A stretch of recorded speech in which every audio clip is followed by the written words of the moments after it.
Welcome, loyal listeners, to another episode of Eclectic Full Contact Theater's splendid satirical saunter down memory lane to those thrilling days of yesteryear, throwing shade. Remember, if you love the adventures of the Shade and the Vamp, head over to Patreon at www.patreon.com/EFCT and become a subscriber for all sorts of exclusive Shade rewards. And now, sit back, relax, and enjoy Eclectic Full Contact Theater's Throwing Shade. There is a darkness in the minds of men, a darkness in their hearts, a darkness in a room with no lights. And who knows that darkness? The Shade knows. By day, Theodore Rockwell is a go-down reporter for the Chicago Gazette-Times Herald, but by night, he becomes the Shade. Using his uncanny ability to wear dark clothing, he, assisted by his girl Friday, Wednesday morning, who is the mysterious female vigilante, the Vamp, defends the downtrodden and fights the forces of evil. Although, to be honest, they've done pretty much nothing in this episode. I mean, a couple of puns and some jump scares, and that's about it. If I was you, I'd complain. What? Well-rounded characters.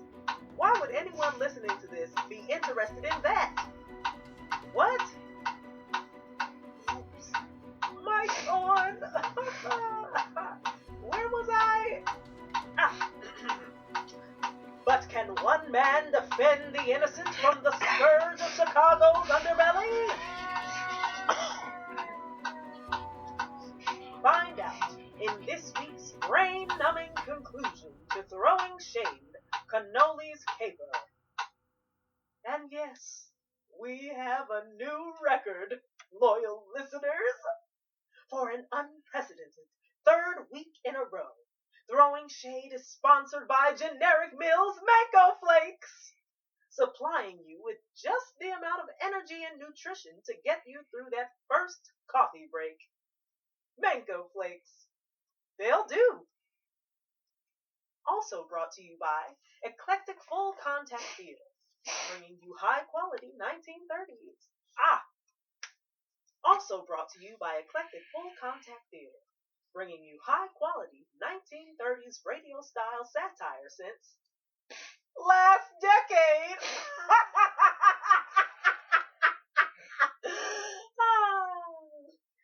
Proof positive you don't have to have kids to make a dad joke.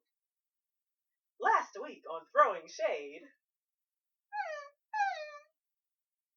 And now, on to our story. Act 3, Scene 1. Un volto tra la folla. Cannoli experiences the worst kind of face painting. Police Chief Cannoli opened the window overlooking the back alley of police headquarters, convinced he would discover the Phantom Vandal. All right, you cowboy convict. You is under arrest for being the Phantom Vandal. Everyone in the room, however, was surprised at the response. I'm no Phantom Vandal. My name's Vern McElhaney, and I'm originally from Maine, so I haven't never seen a cowboy. That's surprising. I agree. Us too. He says he's not the Phantom Vandal. Then what's he doing skulking around the back alley? Ooh, that's a good question. If you're not a Phantom Vandal, then why? I heard I'm old. I ain't deaf. I'm just trying to find something to eat. I'm down on my luck. You fellas wouldn't happen to have a few coins to spare, would you? Just as a loan? He said he's just a... We heard it. Could still be Slim Longbranch just lying to you. Why's he got that cough? Ooh, good question. I'll ask him. Think they'd notice if we just slipped out of here? We can't. They're in front of a window. Need I remind you the door is still open? Right. Sorry, it's that lousy short-term memory. You're going to have a lousy concussion if you keep that up. Let's go. All right, Mr. Smarty Pants. Why you got it at a cough? Because it's freezing out here, and I'm sleeping rough. Well, that makes sense, I guess. What do you think? Shade? A vamp? The three officers turned around to find the vigilantes gone. They're They're gone. gone. You'd think by now it wouldn't surprise me. Well, boys, you look like we on our own. Vern, you still out there? Where else am I gonna be? Well, how about you come in? I'll give you a nice warm cell for the night. I don't take no charity. If it'll make you feel better, I can arrest you for vagrancy. I appreciate that. Okie dokie. I'll meet you around the front. Awful decent of you, Chief, but what are you going to do about the Phantom Vandal? We're still no closer to finding him. Sure we are. As soon as I lock up Vern, we'll go question those three suspects. You really think one of them is the Phantom Vandal? They better be, or else Carmela ain't never gonna get her alphabet. Come on. What's he talking about, Ponch? How would I know, John? I'm single. Come on.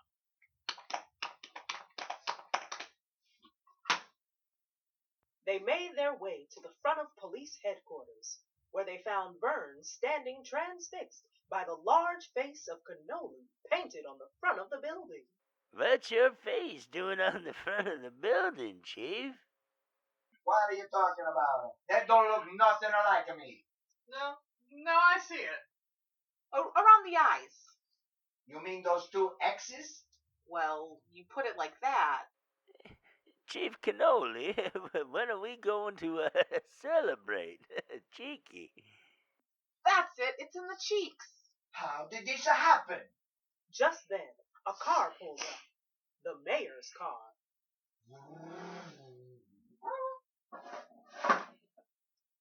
How did this happen? Police headquarters defaced in broad daylight? To be fair, it's late afternoon, kind of close to dusk. Punch, don't the hell. This is intolerable. Rosa, I am standing right next to you, Mayor. There's no need to shout like that. My hearing is a 20/20. I'm sorry, Rosa, but the import of this situation requires my most strident tone. You don't seem to be doing much walking. Not striding, strident. Oh, never mind. Make a note to set up an exploratory committee to search for the chief of police. Okay, but I can tell you right now that's a waste of time. What? Why? Because he's standing right there. Yo trabajo con payasos. No, Rosa, in order to find a new one. You know I can hear you, right? I'm sorry, Cannoli, but we need a police chief who can get the job done. But don't worry, you can have your old job in the mailroom back. You're always good with the alphabet. Don't mention the alphabet. Mayor Crane, we have made progress. That's right. We've got suspects. Suspects? Who? This man right here. What? But I didn't. We were just bringing him in when you arrived, Now see, I'm not. which will require him to stay in a cell indoors, out of the elements until we get a confession. I'm not telling you screws anything, no matter how long you keep me locked up in a nice, warm, dry cell. Ah, well, that's more like it. Carry on, Cannoli. Rosa, ignore that last order. Don't worry, I already did. Come along, Rosa. We have to get back to the office to meet with that concerned citizen committee. You mean your campaign donors? Rosa, your sense of humor. Come along.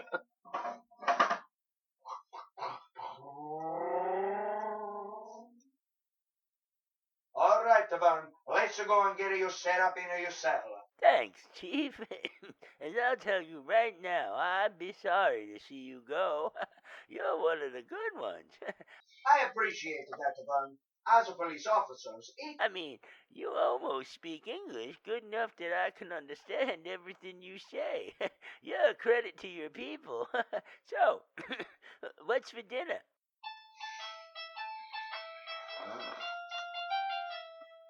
Act 3, Scene 2.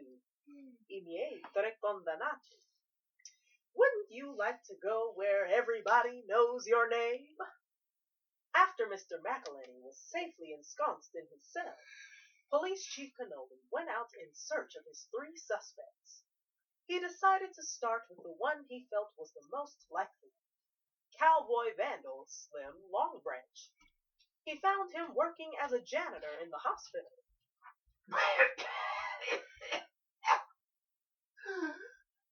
Police Chief Cannoli, to what do I owe the pleasure of this visit? All right, Slim, you come into the station. I know you is the Phantom Vandal.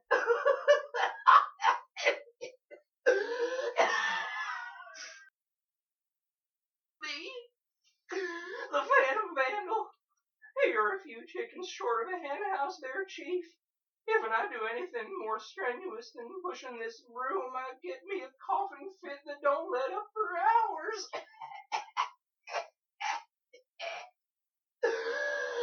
That's why I work here, so's I can be surrounded by doctors if it kicks up. You trying to tell me you can't beat a vandal because of a cough? That's pretty slim. I can't do anything because of this cough.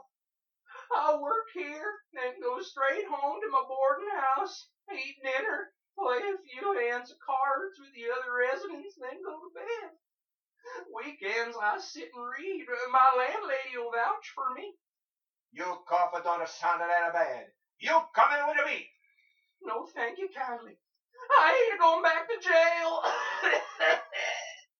Slim turned and ran,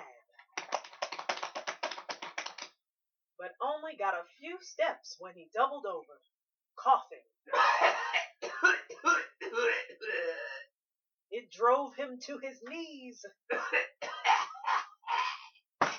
Slim, are you all right? What can I do? Get you some water, of course. Hold on, I'll be right back. Here you go. Drink this.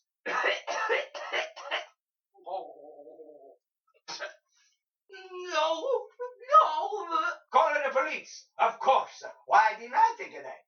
Police! Wait a minute. How about the police? Why would you want me to call myself? That don't make much sense. Doctor!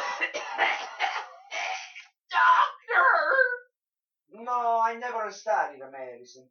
I always wanted to be a policeman, ever since I can remember. My mother, she wanted me to be a plumber, which is kind of like a doctor, I guess, if you think about it. Call doctor.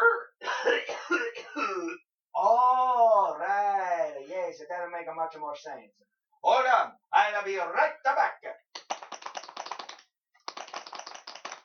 Okay, they're on their way now. And I just want you to know, Slim, I believe you. Lucky me. I'll be going. And you should really take better care of yourself.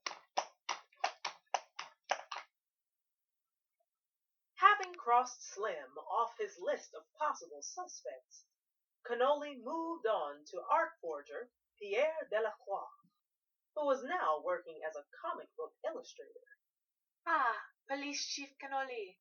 How unpleasant to see you. What brings you to my company? Yours? You own this comic book company? Oui, I bought it with some money I had stashed away, and it is quite the operation.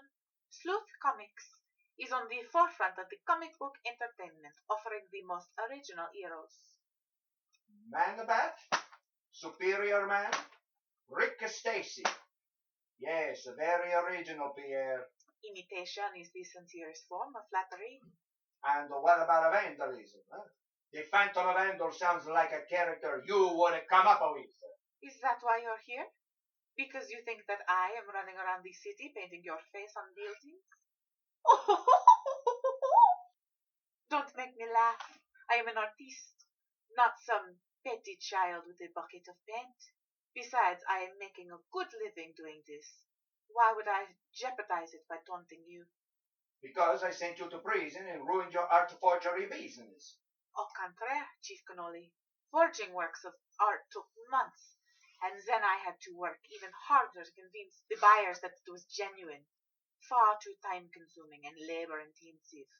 Now I can run multiple comics in 1/10 of the time, and the people who buy these silly things don't care if they're the originals, knockoffs, or whatever. They just want their colorful pictures. The money rolls in. Far better than going blind trying to match brushstrokes. So you don't hold a grudge against me? Not at all, Chief Cannoli. While I do enjoy taunting people on general principle due to my inborn French superiority, in your case, it just wouldn't be worth my time. Thank you. No, if you want to find your Phantom Vandal, Chief Cannoli, I am afraid you will have to look in the real world, not the fanciful world of masked heroes. Now, if you will excuse me, I must get back to my new, original creation, the Emerald Post. Well, I'm glad you turned your life around. Good luck with you flattering imitations. I prefer the term homage. Au revoir. A reservoir to you too. Discouraged, Chief Cannoli phoned the station to see if Punch or John had any ideas. Sorry, Chief, but we ain't had no time to investigate anything. Yeah, this McElhenney guy is eating us out of house and home. See if that hot dog vendor is still on the corner. These franks are amazing. Celery salt. Who would have thought of using celery salt? I ain't seen nothing like it. He even ate the fruitcake your wife made us 3 years ago. We're down to a few bowls of mango flakes from generic mills. Mango flakes? I've heard of that. Is it good? No. So it's bad. No, it's mango flakes, the perfectly adequate way to start the day. Some people believe the world is black and white. Others think it's full of color. But generic mills knows it's all just shades of beige, which is exactly what mango flakes taste like. It'll fill you up without you even remembering that you ate them. It's the best way to have breakfast. Without having breakfast get in the way of your day. Pour me a bowl. That sounds vaguely worth trying. While he did agree that mango flakes was a solidly sensible choice for breakfast, Police Chief Cannoli saw no reason to discuss it over the phone and hung up and went off in search of his last suspect, would-be comedian Jack Romero, who just happened to be headlining at a local nightclub. The Joker's Wild.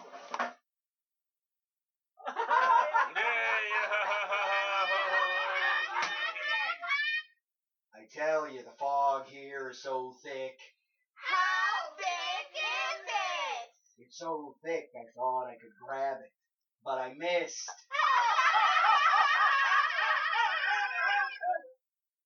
You know why polar bears are so cheap to have as pets? They live on ice. So I was in the movie theater the other day, and I look over, and next to me I see what looks like a bear. So I asks him, "Are you a bear?" "Yes, I am," he says. So I says, "What are you doing here?"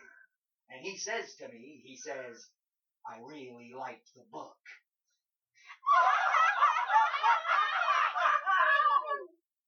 Thank you very much, ladies and gentlemen. I'll be back in just a little while. Oh, he's so good! I just love him! He's the best! Good to see you again, Jack. Well, Police Chief Cannoli, as I live and breathe. What brings you down here? Did you develop a sense of humor since we last met? If there's one thing the Italians are known for, it's our sense of humor. We invented a slapstick, you know. Yeah, you slapped a guy with a stick and called it slapstick. Very creative name, by the way.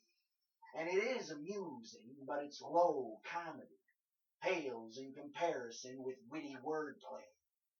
Oh, So you would say you like a puns? Oh, I love 'em. They're the highest form of comedy. Well, the highest form of comedy would be telling jokes on top of the Empire State Building. But you get my point. That's all I needed to hear. Come along, you under arrest for being the Phantom Vandal. What? Now that's a bad joke. Why would I go around painting buildings? I'm a comedian. Because you hold a grudge against me for sending you to prison. That's silly. All right, at the time I was upset. But even if I still was, graffiti wouldn't be the way I would do it. I would send you complex riddles in the mail, or leave joke-themed clues at the scenes of my crime. Besides, I have proof I'm not the Phantom Vandal.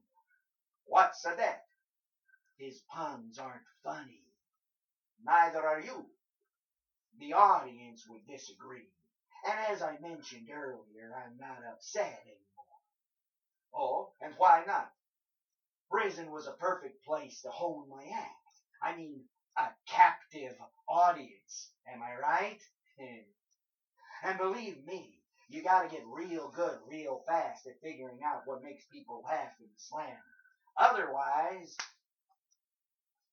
So while I did have to put up with some not very nice people, if it weren't for prison, I wouldn't be the success I am today. Really? Absolutely. I've got an open-ended contract to headline here. So why would I give that up to act as some weird arch-nemesis to you? Though I will say this about your Phantom Vandal. He sure does know how to paint the town red.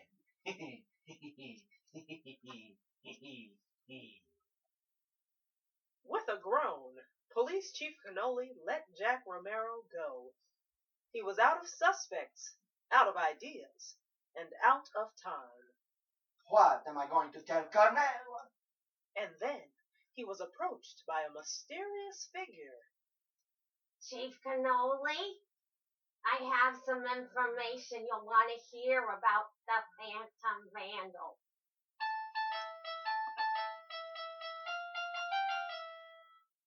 We'll return to Throwing Shade, Cannoli's caper, in just a moment. But first, a word from our sponsor. Friends, do you want food with ingredients you can recognize? Do you want a breakfast cereal you know isn't going to be putting unhealthy things into your sweet little kiddos? Then make sure to pick up a box of Mango Flakes from Generic Mills. That's right, Mango Flakes has only one ingredient: flax. Plain, unsullied flax. The only thing Generic Mills does is dry it out and press it into flake form. Otherwise, it's just as nature intended. That attention to detail is what gives Mango Flakes their unique lack of flavor. And that's reflected in the price. Where other companies try to overcharge you for supposedly healthy food, which, let's be honest, tastes awful, Mango Flakes passes on the savings of basically doing nothing to make this cereal onto you. So not only are Mango Flakes relatively healthy, they're affordable. And let's face it, there's a depression out there, and the tension in Europe is getting worse. So why set your children up for disappointment in the real world by giving them food that tastes good now? So, buy Mango Flakes from Generic Mills. You won't hate them. And now, a few words from other important personages. Vamp, come quick. What is it, Shade? Is someone in danger? There sure is, Vamp. Businesses and theater companies across the country are falling victim to sagging sales and empty seats. We're facing an economic catastrophe worse than the last economic catastrophe. Oh no! We have to do something. We should take to the streets, find clues, interrogate suspects. Sell advertising. Right! Sell... What? Businesses and theater companies can buy ad space with us, Vamp, on Throwing Shade. They'll reach thousands of discerning, law and order-loving, Comedy-starved. comedy-starved listeners from coast to coast. I understand they can listen to us on something called a podcast. Yes, that's true. You can hear us wherever these podcasts are broadcast. What does a podcast mean, Shade? I haven't the faintest idea. Maybe throwing peas? Maybe that's the world peas I keep hearing everyone striving for. I'm ignoring that. It sounds like advertising with us could rescue these businesses and theater companies. And save their bottom line. The rates are incredibly affordable. Well, there is a depression. Really? I'm quite happy. Get in touch with Eclectic Full Contact Theater at info@eclectic-theater.com. Say goodnight, Shade. Good night, Shade. And now, back to our story. Act 4, Scene 1. Cannoli Moon. Plots are twisted and secrets are revealed. A few hours later, the phone rang at the Cannoli household. Hello, Attorney Cannoli here. How may I help you? Antonio, it's me, your father. Drop the silly accent. You say I gotta drop the silly accent? I got no time for this. Is your mother home? No, which is weird. She's usually home when we get back from school. Is this the first time? No, it's happened a few times lately. Oh, she just got here. You want to talk to her? No, just tell her I'm gonna be late. Okay, but why? Hello? Hello? Who was that? Dad. He says he's gonna be late. Again? Watch your brothers and sisters. I'll be right back. Grown-ups are weird. Meanwhile, Police Chief Cannoli standing in front of City Hall with officers Punch and John and a mysterious figure. Now, you tell my officers what you told me, what you saw. Well, I remember recently when I saw the graffiti on the fountain while your officers were discussing what to do. I saw someone walking away. I didn't pay too much attention because I was so distraught. But this person seemed to be wearing overalls like a painter would. And as I thought about it, I remembered seeing that same person at all the vandalism sites. Do you know what this means? I do. This means... This little old lady is the Phantom Vandal. Absolute. Wait, what? It makes perfect sense, Chief. She was at each vandalism location. And to think she was right under our noses the whole time. I'm so sorry, man. Scusi for just a moment. You two, come with me. What's the matter for you? She's not the Phantom Vandal. You think this little old lady climbed up a ladder to paint the police station? She's seen him. Now, shut your mouths and listen. I'm so sorry. Please continue. Well, I had noticed he always had a bag with him. I had originally thought it was a bag for painting equipment. This is great. Now we can find places that sell equipment to painters and see if they've sold any bags to anyone recently. Wait for it. But it was only after thinking about it a little longer that I realized it wasn't an equipment bag. He was carrying a purse. Wait for it. Yeah, Paunch, this is just the lead we need. Track this down. Wait, what? Did you say a purse? Oh, yes, it was obviously a purse. I think that's why he always caught my attention. Odd thing, a man with a purse. And there it is. I'm confused. Why would a fella be carrying a purse? We don't need purses. We have pockets. Wait for it. And I know it was a purse because I was in the Russian part of town earlier today, and I saw that same purse entering a small shop hidden on the side street. Bally's Bazaar. Did you see who was carrying it? Can you describe him? Wait for it. That's just it. It was being carried in by a woman. An Italian woman. And there it is again. An Italian woman? John, I think I finally got it. It's about a time. Me too. It all makes sense. An Italian woman stole the Phantom Vandal's purse. Dirty thieves. No offense, Chief. What, are you simple? That ain't it at all.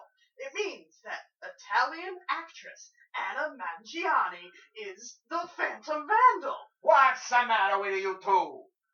It's no Italian actress. I went into the store and I asked the owner, Balalaika, to describe the woman with the purse and the purse herself. Know what he did? He described the purse I gave my wife 3 years ago on her birthday. So the Phantom Vandal Yes? stole your wife's purse?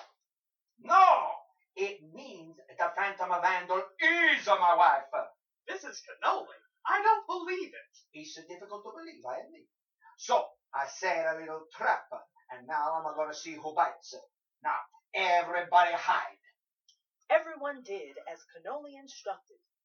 They didn't have long to wait before they saw a figure approaching in coveralls, with paint cans and a ladder, and a very distinctive purse. They waited until the figure had placed the ladder against the wall of City Hall. And then Chief Cannoli leapt into action. Well, he really just walked around the corner of the building, but you get the idea. Carmela.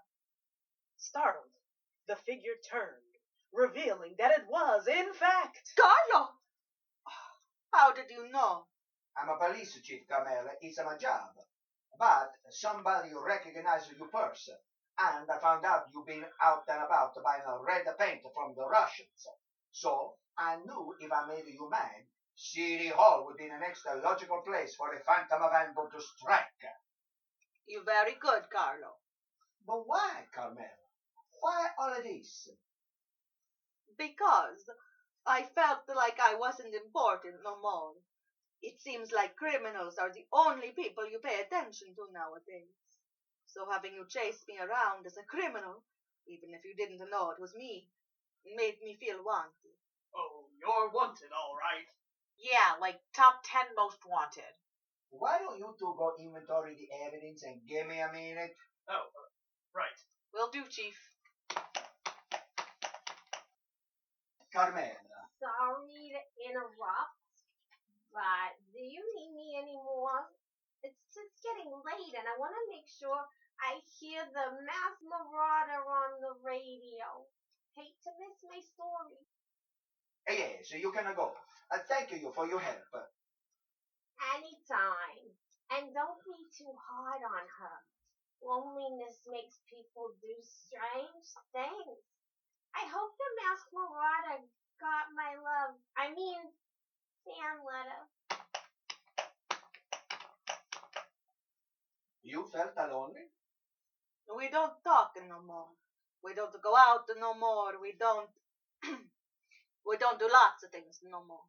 Carmela, I'm so sorry. I just got caught up with work. But you are my wife. Huh? I love you.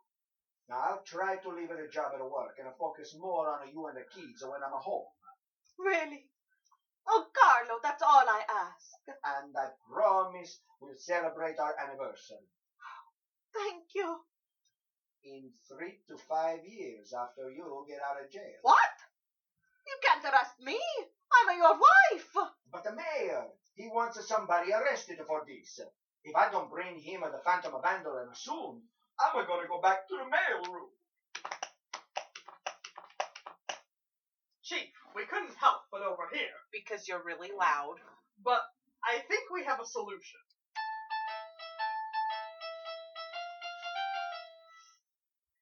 Act 4, Scene 2. I fatti della vita. It's all in the family. The next morning, the mayor was called to police headquarters to hear the good news. I hear there's good news. Have you found the Phantom Vandal? Yes, Mayor Crane, we have. He's confessed and he's ready to be taken away. Excellent. Let's see the felonious miscreant.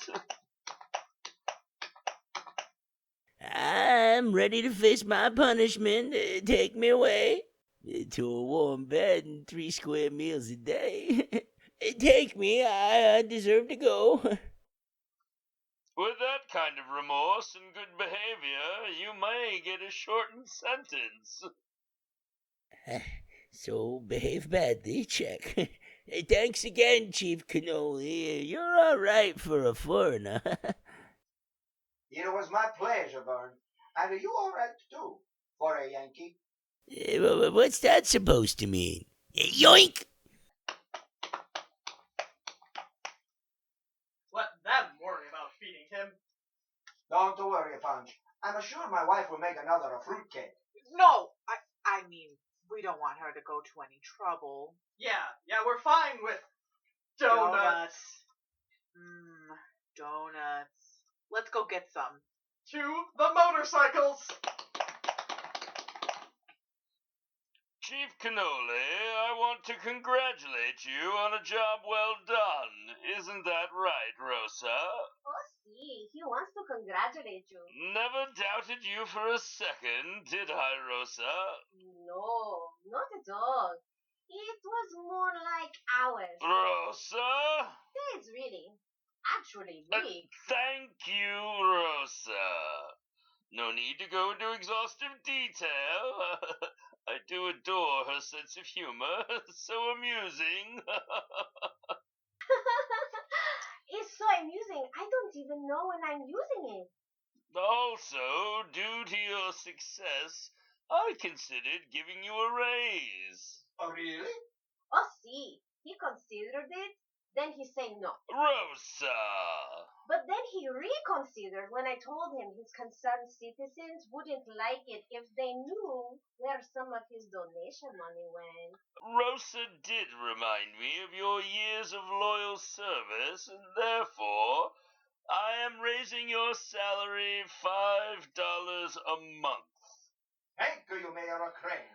That will certainly help. Not much it won't. Tocaño. Well, we must be going. Come along, Rosa. You know, for a two-faced, self-centered, overprivileged politician more worried about re-election than doing his job, this is not so bad. News of Cannoli's success spread quickly. The citizens were grateful. Finally, I knew Cannoli could do it. Now the streets are safe for decent people again. I know just what you mean, Irv, so there's no reason you can't take me on a moonlit walk tonight along the lake. Ah, nerds. The press changed their attitude.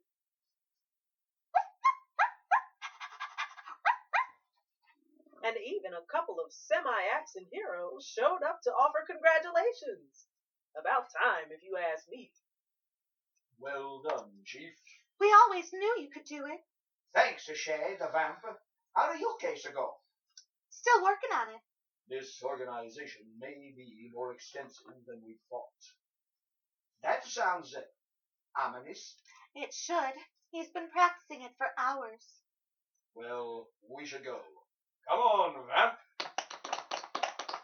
Hey. Good thing I left the window open. Thank you.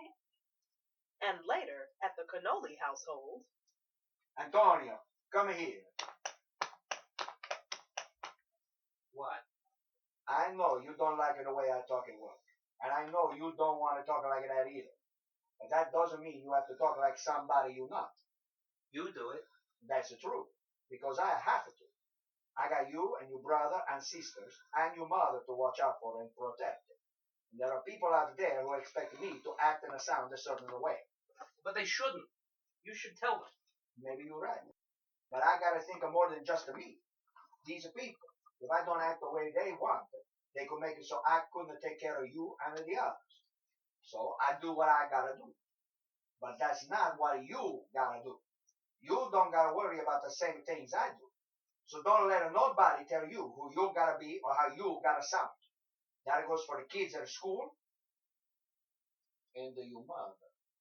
Really? You mean it? Of course. Just don't tell her I said that. Thanks, Dad. don't tell her I said that, huh? Just trying to be a better father, that's all. You're a pretty good father. You a wonderful mother. Huh? And guess what? I got a raise. And you know what that means. Baby number E?